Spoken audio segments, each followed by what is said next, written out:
my name's Maddie and I'm a senior. This will be my 4th year doing Marist cheer. We are so sad that we can't meet with you guys this summer to do our in-person clinic, but we hope you guys really enjoy this virtual clinic. So today I will be teaching you some simple basic motions. Motions are a huge part in cheerleading and they make up a very large part of your score sheet once you get into competitive cheer. So the first motion I will be teaching you guys is a high V. So for a high V, you're going to want to bring your arms up above your head in a V motion. You want to make sure that your big donut holes are facing out. These are your big and then these are your small. You want to make sure they're out like this. You want to make sure that your arms are completely straight. You don't want your arms to be bent like this, and you don't want them to be too far out like this or too far back like this. You want them right here, just a little bit out in front, but not too much. And then you also want to make sure that when you're hitting a heavy motion, you don't want your thumbs just hanging out like this. You want to make sure they're tucked in like this. So after a high V comes a low V. A low V is the same thing as a high V, but instead of being up, it's down. Same thing though, you want your arms straight. You want your big donut holes facing out. You don't want bent arms. You don't want to look lazy. You want them nice and tight. A little bit out in front, not too far back, not too far out, just a little bit. So when you look down, they'll be a little bit out on an angle and towards the side of you, like this.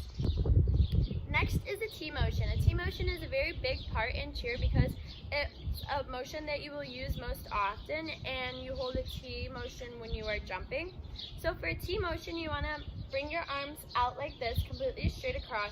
You don't want one side higher than the other or at diagonal, and you don't want to bend your arms and drop your wrist. You want to make sure you're holding nice and tight and it's a completely straight line.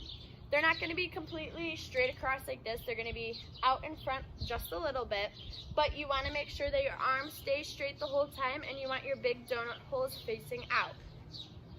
Another part of a T is a broken T.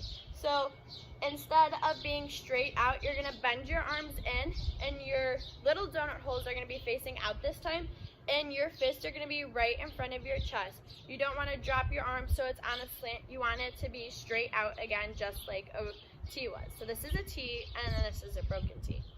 For a right punch, you are going to be taking your right arm and you will be putting it straight out. You want to make sure that your baby donut hole is facing out, and you want to make sure your thumb is glued to the side of your hand because, once again, you don't want your thumb sticking out. So your arm's going to be straight up and you're going to glue it to your ear. You want to make sure that you don't go out like this because then it will just look sloppy.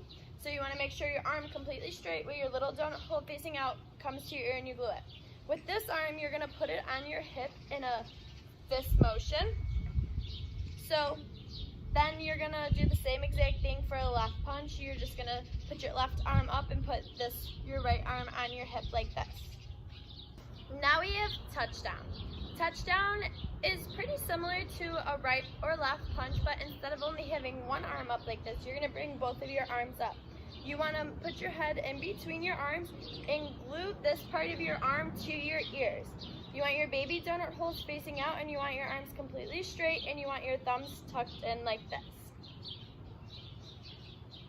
Also, there is daggers. Daggers is pretty similar to a touchdown, but instead of having your arms all the way out like this, you're going to bring them down. Your elbows are going to rest gently on your chest or right in front of your chest, and you're going to have your baby donut holes facing out and your thumbs tucked in, and you're going to have your arms completely straight because you don't want them out like this. You don't want them dropping low. So you're going to put them right in front of you completely straight, holding it super nice and tight. Then there's candlesticks. Candlesticks is when your arms are completely out like this with your with your big donut holes facing out. You want to make sure again with your thumbs that they're not sticking out and they're sticking together like this. And then there's buckets where your hands are just going to rotate from up here to down here like you're holding two buckets. But with all of these motions, you want to make sure that your arms are completely straight because when your arms not become straight anymore, the motions could begin to look sloppy. A few things to remember with motions is when you are clapping in cheer, you want to make sure that your elbows come together and you clap right in front of your face. Like your eyes should be able to be seen over your hands. You don't want your arms up too high where you're completely covering your face, but you don't want your arms out here when your elbows are going to be out like this. You want it nice in front of you like this, holding it sharp and tight. Also, when you are cleaning in cheer, you want to make sure that your hands are glued to your side and that your fingers aren't spread apart. When you clean like this, it looks sloppy. So you want to make sure that your fingers are glued together and they're completely straight. And you want to make sure that when you clean, you keep your arms glued to your side after. Once you clean, you don't want to let your arms bounce off like that because that looks sloppy. So when you clean, nice, sharp, and tight. That is all for today. I hope you guys were able to learn something new and enjoyed it. Now, since you have all these brand new motions that you learned, we want you guys to put them into a 1 or 2 8-count little routine, and we want you to post it on Instagram, tagging @Marist so we can see you guys. Hope you guys have a good summer. Bye!